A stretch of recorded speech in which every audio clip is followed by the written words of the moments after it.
오늘 본문 말씀에 보면은 이 하나님의 그 가슴 아픈 선포가 나오는데요.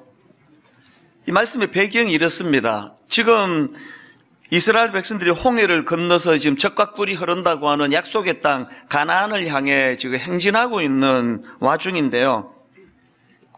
오늘 본문 바로 앞에 어떤 사건이 있었냐면은 이스라엘 백성들이 하나님을 배신하고 이제 금송아지 우상을 만들어 숭배하는 악한 짓을 저지릅니다. 이제 이런 일이 있은 바로 직후에 이제 오늘 본문에 하나님의 그 선포가 나오는데요. 본문 출애굽기 33장 3절 한번 보십시오. 어떤 선포를 하시느냐? 너희를 젖과 꿀이 흐르는 땅에 이르게 하려니와. 근데 약속은 지키시겠다는 거예요. 근데 약속은 지키는데 그러나 나는 너희와 함께 올라가지 아니하리니. 이 말씀이 참 이게 충격적이고 또 가슴 아픈 선포 아닙니까? 지금 하나님께서 내가 약속을 지켜 너희를 젖과 꿀이 흐르는 땅에 이르게 하는 일은 내가 하겠지만 그러나 나는 너희와 함께 올라가지 않겠다. 이 선포는요, 그야말로 이스라엘 백성들과의 그 관계 단절, 그 절교 선언 아닙니까? 이 지금 하나님이 어떤 심정으로 이런 말씀을 하셨는지는 1절을 봐도 충분히 느낌이 옵니다. 본문 1절을 보기 전에 먼저 출애굽기 20장 1절에 보면은 이런 그 하나님의 그 진노가 노여움이 있기 이전에 어떤 말씀을 하시느냐? 하나님이 이 모든 말씀으로 말씀하여 이르시되 나는 너를 애굽 땅 종되었던 집에서 인도하여 낸 너의 하나님 여호와니라. 여기 보면은 하나님께서 그 뭐라 말씀하십니까? 나는 니들의 하나님이다. 그리고 내가 너희들을 인도했다. 그런 말씀을 하시는데 오늘 1절 말씀을 보니까 여호와께서 모세에게 이르시되 너는 네가 애굽 땅에서 인도하여 낸 백성과 함께 여기를 떠나서 아까 나의 백성이다. 내가 인도했다 그랬는데 모세 네가 인도한 그 백성. 또 7절에도 같은 내용이 나옵니다. 여호와께서 모세에게 이르시되 너는 내려가라. 네가 애굽 땅에서 인도하여 낸 네 백성이 부패하였도다. 하나님과의 관계가 단절되기 전에는 난 니들의 하나님이다. 내가 니들을 인도했다. 그렇게 말씀하셨는데 이제 모세의 백성이다. 모세가 인도했다. 이런 말씀을 주시면서 3절에서 이제 나는 너희와 함께 올라가지 아니하리니 이런 말씀을 선포하시니까 이게 참 그 많은 생각을 하게 만들더라고요. 이거 자식을 키워본 부모라면 이게 어떤 심정인지 뭐 충분히 느끼실 수 있을 겁니다. 부모가 맨 마지막에 할 수 있는 말이 이거 아닙니까? 내가 너 낳았으니까 내 책임은 져야지 당연히. 너 버리지는 못하겠지만 그러나 네 마음대로 살아라. 그건 네하고 상관없다. 호적에서 파기야 하겠니? 그러나 난 너 나하고 별 상관없다고 난 생각한다. 이런 선포가 지금 일어난 거 아닙니까? 제가 그 지난 연말에 이 본문 말씀을 여러 차례 읽고 묵상하고 몇 주 동안 참 새해를 바라보면서 이 말씀을 선포해야 되겠다 준비하면서 마음이 두렵고 불안했던 게 뭐냐면은 지금 이게 딱 오늘 우리 한국교회 상황 아닙니까 이게? 분명히 저분을 보면은 예수 믿는 거 확실해요. 형 오늘도 딴 데 안 가고 또 여기 오시잖아요. 분명히 크리스찬 맞아요.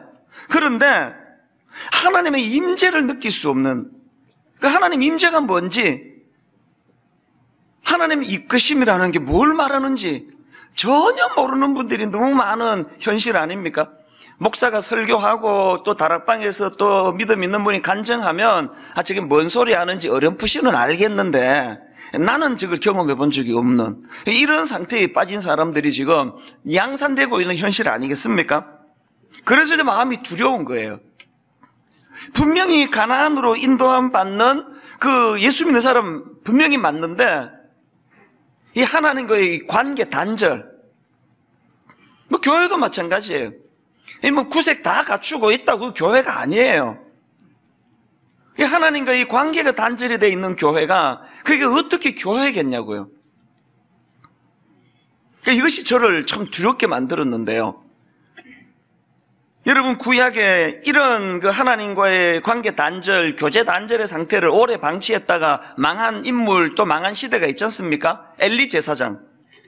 사무엘상 3장 1절에 보니까 아이 사무엘이 엘리 앞에서 여호와를 섬길 때에는 여호와의 말씀이 희귀하여 이상이 흔히 보이지 않았더라. 이걸 방치해 놔가지고 망한 그 인물과 또 그 가문이 그 엘리 제사장 가문 아니냐고요.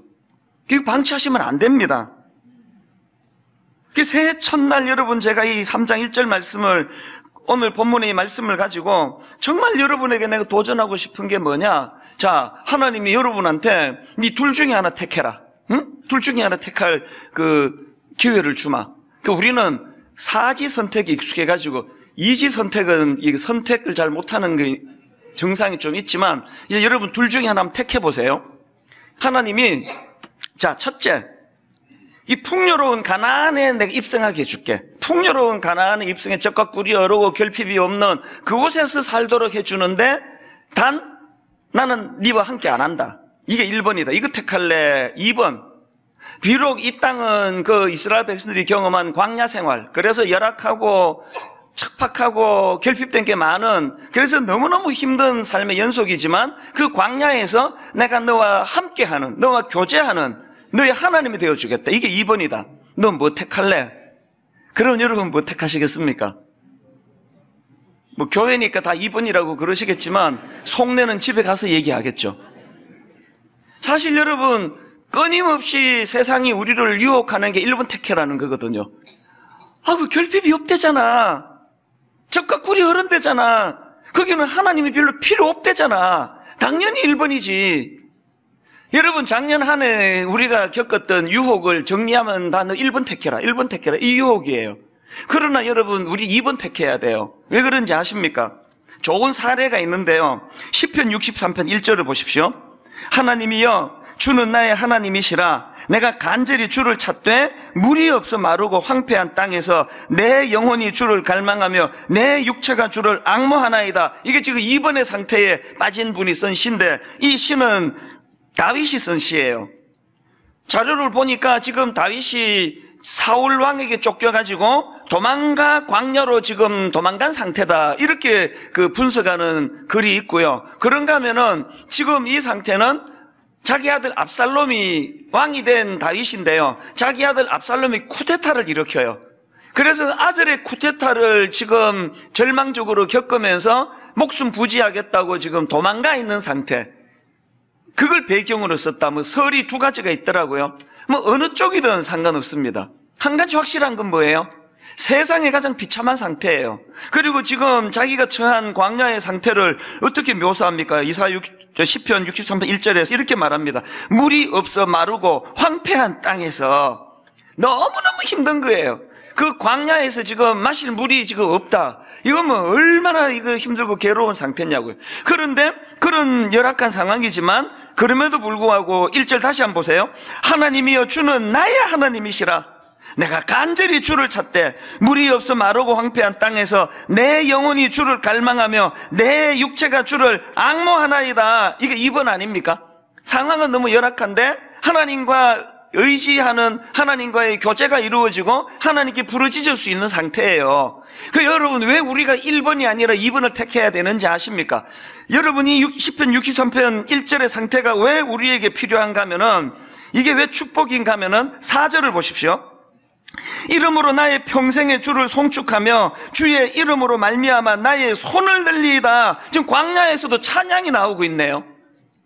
그 다음 7절에도 보십시오. 주는 나의 도움이 되셨음이라 내가 주의 날개 그늘에서 즐겁게 부르리이다. 그 열악한 광야에서도 즐겁대요. 기쁘대요.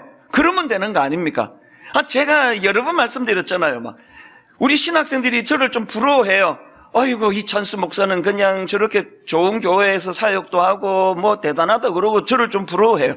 그리고 또 실제로 또 하나님 앞에서 누리는 게 참 많습니다. 그런데 한번 생각을 해보세요. 막 모든 사람들이 저를 과장스럽게 잘못 아셔가지고 이찬수 목사님 존경할 분이다, 너무 귀하다, 사랑한 분이다, 그렇게 모든 분들이 저를 칭송한다 하더라도요, 내가 지금 우울하고 기쁘지 않고 행복하지 않으면 그게 남의 칭찬이 무슨 소용이냐고요. 분당 우리 교회가 막 세계적으로 유명한 교회라 치자고요. 치자고요예요. 막 우리 교회가 막 세계적인 교회가 됐다 치자고요. 그 담임 목사가 그래서 막 모든 신학생이 다 부러워한다 치자고요. 내가 안 행복하면은 그게 무슨 소용이에요. 맨날 우울하고 막 불면증이 오고 막 화가 자꾸 나고. 지금 왜 우리가 이분을 택해야 되느냐고요? 현실적으로 상황은 열악한 광야예요. 물이 없어 마르고 황폐한 땅이에요. 막 결핍이 너무 많아요. 근데 거기 보니까 본인이 손을 들어 주를 찬양하고 내가 주의 날개 그늘에서 즐겁게 부르리이다. 본인 행복하면 되는 거 아닙니까? 새해에는 하나님 안 계신 가나안을 추구하는 어리석은 인생이 아니라 비록 열악한 광야지만 여러 가지 결핍이 많아 목이 마르는 현실이지만 그러나 하나님과 함께하는 광야 생활이기에 여호와는 나의 목자시니 내게 부족함이 없으리로다. 그렇게 고백하는 그 인생길로 나아가게 되시기를 바랍니다. 그렇기 때문에요, 오늘 본문에서의 이 하나님과의 이 관계 단절, 이거 방치하시면 안 됩니다. 어떻게 하면은 이런 하나님과의 관계 단절을 피할 수 있을까?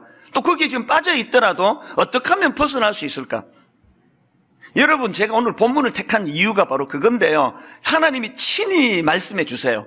이런 하나님과의 관계 단절의 그 고통을 벗어날 수 있는 대안이 있다. 하나님 친히 말씀해 주시는데 그게 5절에 나와 있습니다. 5절을 보십시오.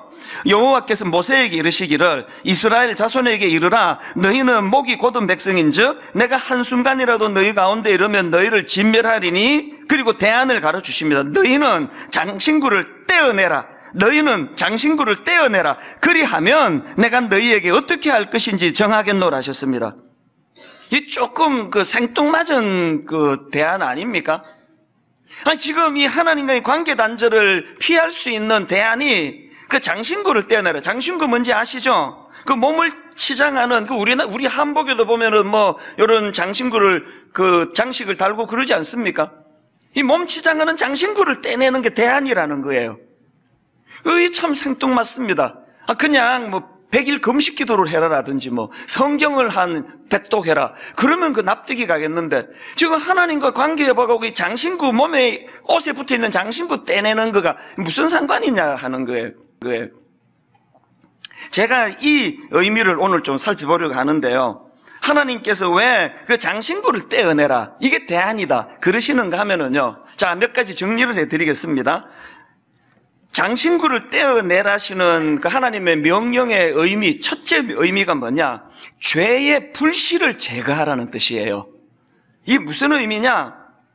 제가 바로 앞에 지금 이스라엘 백성들이 금송아지 우상을 만드는 죄악을 저질렀다 그러지 않았습니까? 그 과정을 기록한 출애굽기 32장 2절에 보니까 재료가 바로 장신구네요. 자, 보십시오.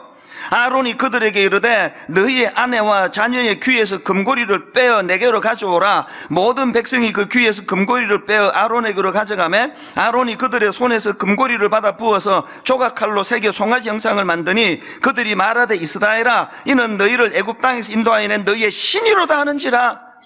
그들이 신으로 삼기로 한 금송아지 우상이 장신구에서 만들었단 말이에요. 하나님이 이 장신구를 떼어내라는 이 말씀에는 또다시 우상 숭배에 빠지지 않도록 불씨를 제거하라는 거 아닙니까? 하나님과의 관계가 회복되기를 원하십니까? 여러분을 자꾸 하나님과의 관계를 깨뜨리고 우상을 만들고자 하는 이런 유혹의 여러 손길들 앞에 불씨를 제거해야 된다. 불씨를 제거.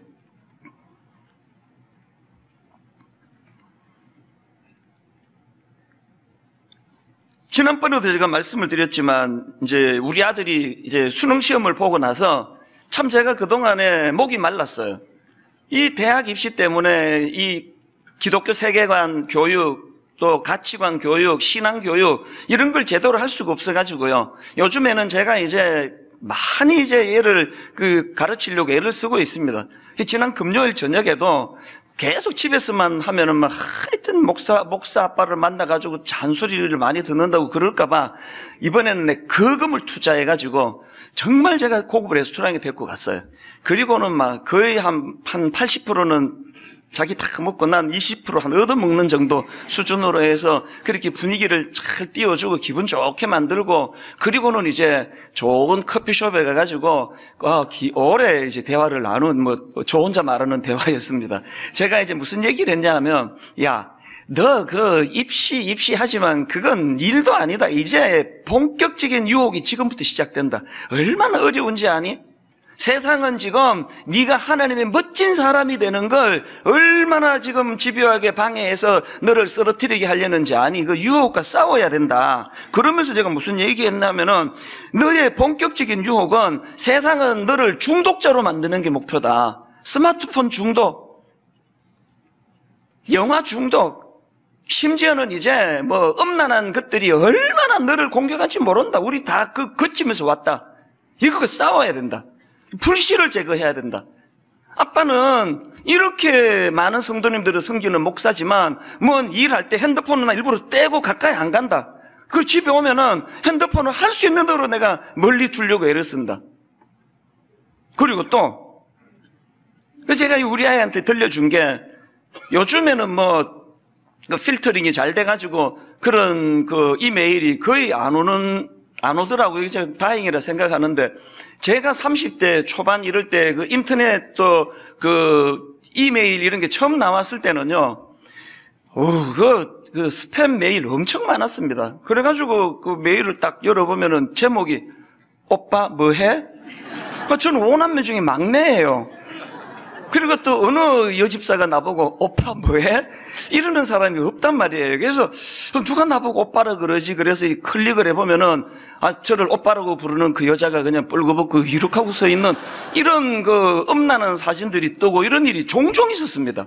그래서 제가 금요일 저녁에 우리 아들 보고 뭐라 그랬냐면, 아빠는 있잖아, 계속 그런 음란 메일이 오면 나는 인터넷 자체를 끊어버리는 사람이다. 불씨를 남겨두지 않는다. 사실 진짜 그런 일이 있었습니다.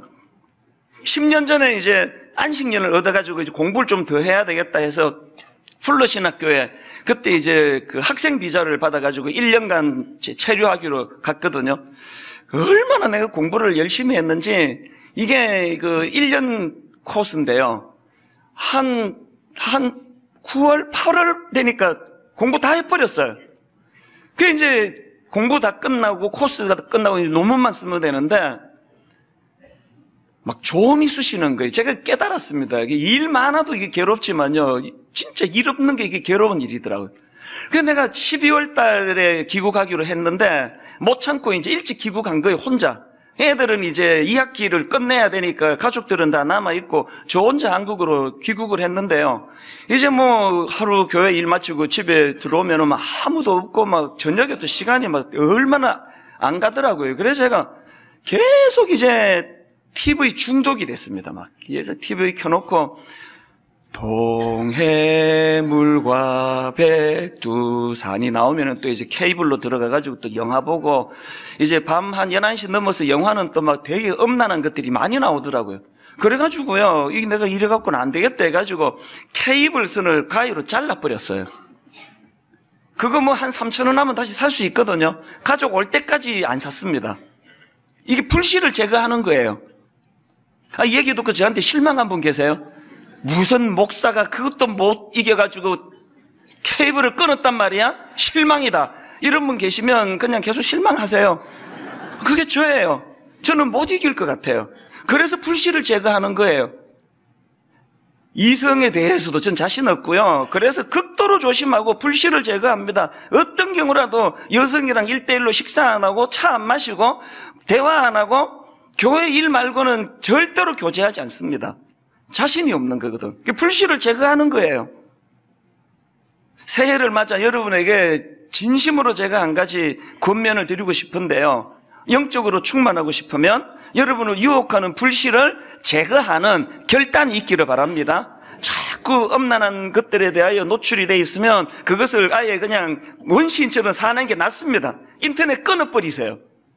제가 우리 아들 보고 그날 한 이야기가 뭐냐, 네 주변에 너무 매력적이고 너를 즐겁게 하는 친구라 할지라도 네 삶에 유익하지 않고 유혹이 많으면 그 친구 끊어야 된다. 이를 악물고 끊어라. 지금 그 이성교제를 하고 있는데 그 배우자 될 사람이 계속 내게 별로 유익하지 않다. 헤어지는 아픔을 감수하고도 끊어야 돼요. 지금 끊는 게 그게 훨씬 유익합니다. 장신구를 떼라는 게 이런 의미를 갖고 있다는 거예요. 그런가 하면은 두 번째로 장신구를 없앤다는 것의 의미가 뭐냐? 이건 자기 중심성을 극복하라는 뜻이에요. 이 자기 중심성. 백성들이 이제 금송아지 우상을 만드는 과정을 묘사한 게 출애굽기 32장 1절인데 왜 만들게 됐는가가 딱 한마디로 표현이 되어 있습니다. 보십시오. 백성이 모세가 산에서 내려오니 더딤을 보고 모여 백성이 아론에게 이르러 말하되 일어나 우리를 위하여 우리를 인도할 신을 만들라. 우리를 위하여 우리를 인도할 신을 만들라. 이게 우상 금송아지를 만들게 된 동기라는 게 동기. 여러분, 이 땅에 있는 모든 우상의 첫 출발은 자기 중심성으로 출발합니다. 우리를 위하여. 이 장신구라는 도구 자체가 이게 나를 치장하는 도구 아닙니까? 오늘 여러분 제 몸에 덕지덕지 붙어있는 장신구 보이세요? 보이세요? 큰 교회 한답시고 그들먹거리는 장신구. 이름 조금 알려진 걸 어떻게 해서든 이 자랑하고 싶어 안달복달하는 장신구. 한 30년 가까이 목회한 경력을 드러내는 장신구. 이 나를 위한 이 모든 장신구를 다 떼야 된다는 거예요. 교회가 커졌지 내 인격이 커진 겁니까?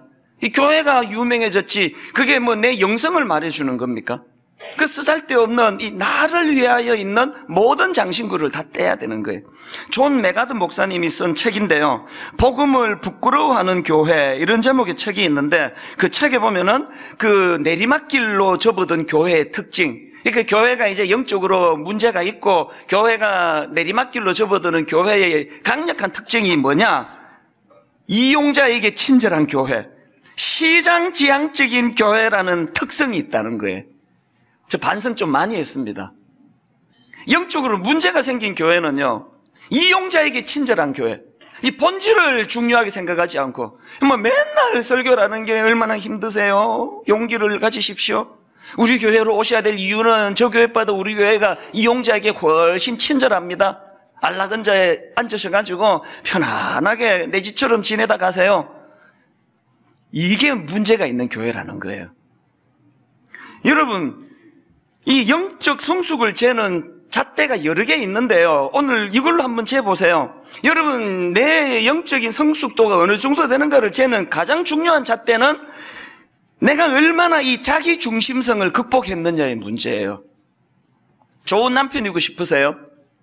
좋은 아내고 싶으시면요, 고린도전서 13장에서 말하는 사랑은 자기의 유익을 구하지 아니하며 이 자기 중심성으로부터 벗어나지 않고 좋은 남편이 되는 비결은 없습니다. 자기의 유익을 구하지 아니하며. 그래서 여러분 마태복음 6장 33절에서 우리 예수님의 조언을 잊으시면 안 됩니다. 그런즉 너희는 먼저 그의 나라와 그의 의를 구하라. 그리하면 이 모든 것을 너희에게 더하시리라. 이 말씀으로 계속 몸부림을 치면 하나님이 이 자기 중심성에 쩔어 있는 우리들로 하여금 그래도 좀 성숙해지도록 자기 중심성에서 벗어나도록 인도해 주시리라고 믿습니다. 자, 그런가 하면은 또 한 가지 자기 중심성에 빠진 사람의 특징이 하나 있는데 여러분에게 점검해 보세요. 자기 중심성에 빠진 사람의 공통된 특징이 고집이 세요. 출애굽기 33장 3절입니다. 너희를 적과 꿀이 흐르는 땅에 이르게 하려니와 나는 너희와 함께 올라가지 아니하리니 너희는 목이 곧은 백성인즉. 여기 나오는 목이 곧다라는 말은 교만하다는 뜻이 아니에요. 여기서 말하는 목이 곧다는 고집이 세다라는 뜻이에요. 그리고 제가 자료를 보니까 이 단어의 그 이미지가 어떤 이미지인가 하면은 그 주인이 멍에를 씌워주려고 하는데 거기에 그 주인이 씌워주는 멍에를 쥐지 않으려고 버티는 짐승의 이미지를 이 단어가요. 주인이 지금 그 비싼 돈을 주고 소를 사고 그 비싼 돈을 주고 지금 그 말을 사고 하는데 이제 일을 해야 되는데 멍에를 씌우려는데 죽으라고 멍에를 안 쓰겠다고 버둥거리는 이게 목이 곧은 백성의 이미지래요. 자기 생각이 강하고 목에 그 멍에 씌우면 안 된다, 안 좋다. 뭐 하나님이 막 뭔 말씀으로 권면을 하든지 간에 막 목이 곧아가지고 막 고집이 세가지고 막 뭐 자기를 위하는 설교는 막 아멘 그러고 막 또 듣고 막 또 자다가도 듣고 하는데 멍에 좀 쉬어볼까 그러면은 막 그때부터 막 목이 곧아가지고 막 절대로 막 거부하고 그러면 그게 지금 장신구가 너무 많이 있는 거예요. 올해 저는 새해를 맞이해서 이 고집불통, 내 생각만 옳고, 뭐 항상 나는 틀린 생각하지 않고, 뭐 하나님조차도 이 말씀으로 그 교정받는 일은 거의 없잖아요. 자기 생각이 점점 강화되는 이런 현실에서 새해에 하나님 내가 이 고집센 이 자기중심의 생각의 이 장신구를 떼내버리기 원합니다. 그래서 에스겔 36장 26절에 보니까 또 새 영을 너희에게 두고 새 마음을 너희에게 주되 너희의 육신에서 굳은 마음을 제거하고 부드러운 마음을 줄 것이며 영적으로 장신구를 떼낸 사람은 부드러운 마음을 가지고 있다는 이 특성을 가지고 자기를 점검해 보시기를 바랍니다. 그런가 하면 세 번째로 장신구를 없앤다는 의미가 하나 더 있는데 이건요 과거와의 결별을 이야기하는 겁니다. 장신구는 애굽에서 종살이 할 때부터 그 사용되던 그 치장되던 그 도구 아닙니까? 설마 광야 그 아무것도 없는 결핍된 광야에서 뭐 장신구를 개발했다고 생각하지는 않으시겠죠? 그게 전부 이게 애굽 거예요. 애굽 문화예요. 장신구를 떼라는 건 뭘 의미합니까? 과거와의 결별을 선언하라는 거예요. 몸은 지금 종살이 애굽으로부터 해방이 됐지만 정신은 400년 그 종살이 노예 근성이 아직도 남아있는 거 아닙니까? 막 독립적으로 하나님 앞에 나가는 일 막 거의 못하고 그 광야의 이스라엘 백성들을 보십시오. 수동적이고 끌려다니고 막 불평이 많고 원망이 많고 막 걸핏하면 뭐 애굽으로 돌아가겠다고 뭐 가서 벽돌 굽고 종살이 할 때가 좋았다고 가지도 않을 거면서 계속 나는 돌아가겠다고. 그게 노예 근성이에요, 노예 근성. 하나님께서는 장신구를 없애라는 거예요. 애굽에서 종살이 할 때 차고 있던 그 장신구를 다 떼내라는 거 아닙니까? 이게 로마서 12장 2절. 너희는 이 세대를 본받지 말고 오직 마음을 새롭게 함으로 변화를 받아 하나님의 선하시고 기뻐하시고 온전하신 뜻이 무엇인지 분별하도록 하라. 장신구를 떼는 거예요, 이게. 에베소 4장 22절 너희는 유혹의 욕심을 따라 썩어져가는 구습을 따르는 옛사람을 벗어버리고 장신구를 떼내라는 거예요. 교회 뭐 그렇게 오래 다니면 뭐합니까?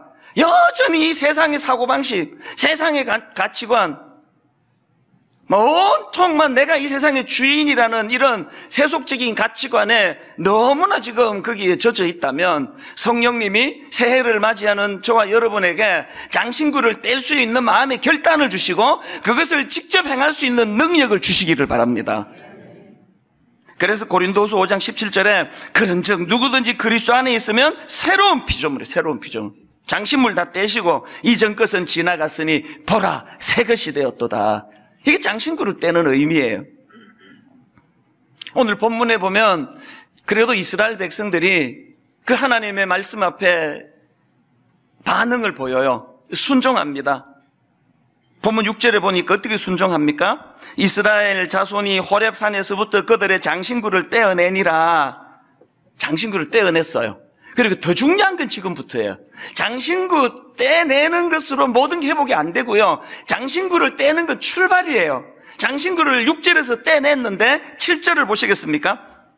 모세가 그 장막을 세우는데요, 모세가 항상 장막을 취하여 진 밖에 쳐서 진과 멀리 떠나게 하고 회막이라 이름하니, 모세가 친 장막을 회막이라 이름하는데, 이 모세가 세운 회막의 의미가 뭔지는 이거를 세번역으로 보면 금방 이해가 됩니다. 자, 7절을 세번역으로 보십시오.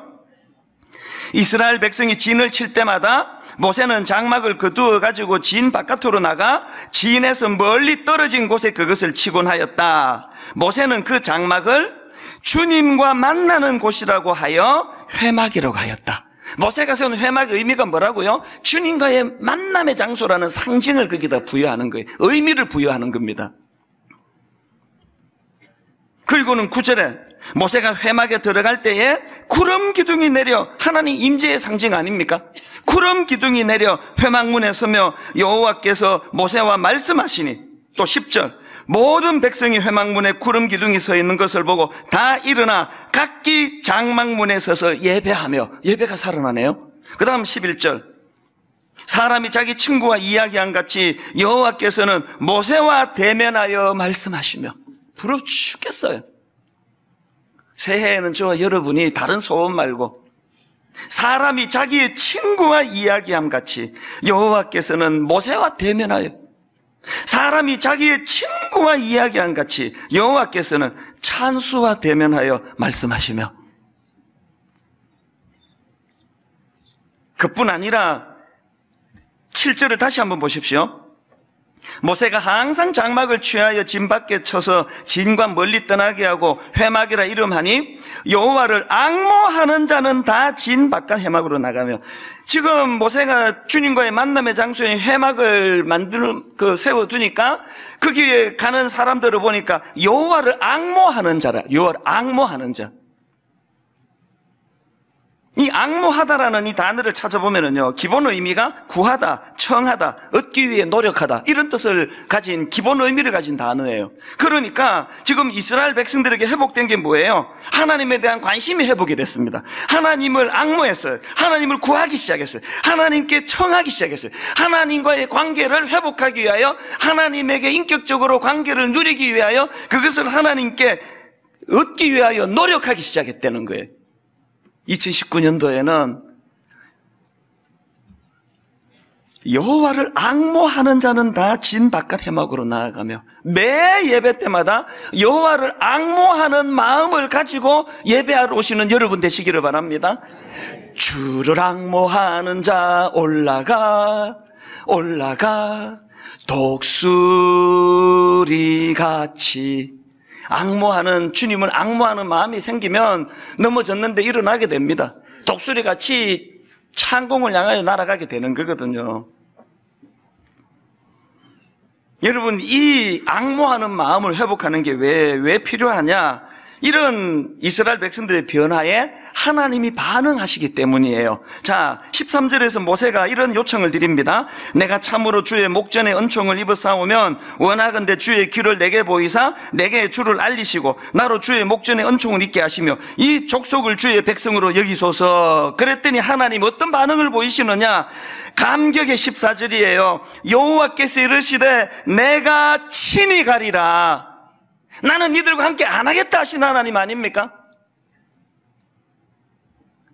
우상이나 만들고 말이야, 온 관심이 그냥 하나님에게 있지 않는, 난 니들과 함께 안 하겠다 하신 하나님인데, 그들이 돌이켜 회개하고 하나님을 앙망하는, 하나님을 앙모하는 그런 모습으로 바뀌니까 하나님이 여호와께서 이르시되 내가 친히 가리라. 그래서 여러분, 올 한 해 내내 품어야 될 성경 구절 하나, 다음 주일날 이 교회 벽에 붙일 거예요. 야고보 4장 8절. 하나님을 가까이 하라. 그리하면 너희를 가까이 하시리라. 하나님을 가까이 하라. 그리하면 너희를 가까이 하시라. 여러분, 우리 첫 주니까요, 한번 큰 소리로 선포해 보시겠습니까? 하나님을 가까이 하라. 그리하면 너희를 가까이 하시리라. 한 번 더요. 하나님을 가까이 하라. 그리하면 너희를 가까이 하시리라. 하나님을 가까이 하는 도구를 주보간지로 다 드렸습니다. 성경 읽으셔야 됩니다. 하나님을 가까이 하는 도구, 하나님 주신 성경 큐티 시작하셔야 됩니다. 말씀 읽으셔야 됩니다. 가정예배 회복시키셔야 됩니다. 다시 한번 저를 따라 선포해 주시겠습니까? 하나님을 가까이 하라. 하나님을 가까이 하라. 그리하면 너희를 가까이 하시리라.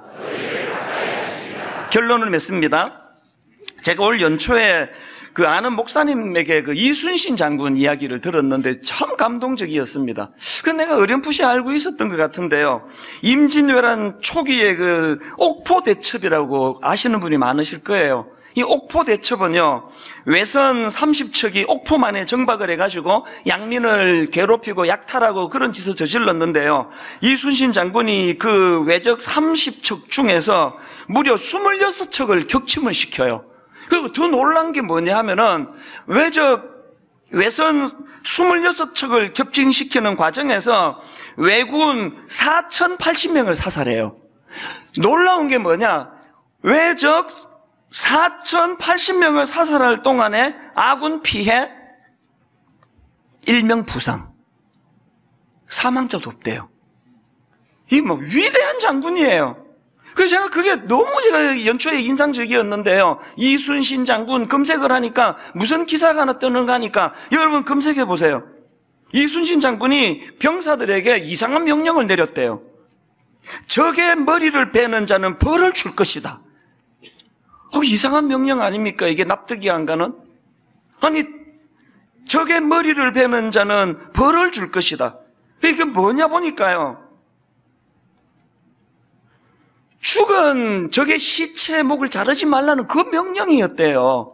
죽은 시체 머리 벨 시간에 살아있는 적 한 명이라도 더 무찔러라는 거예요.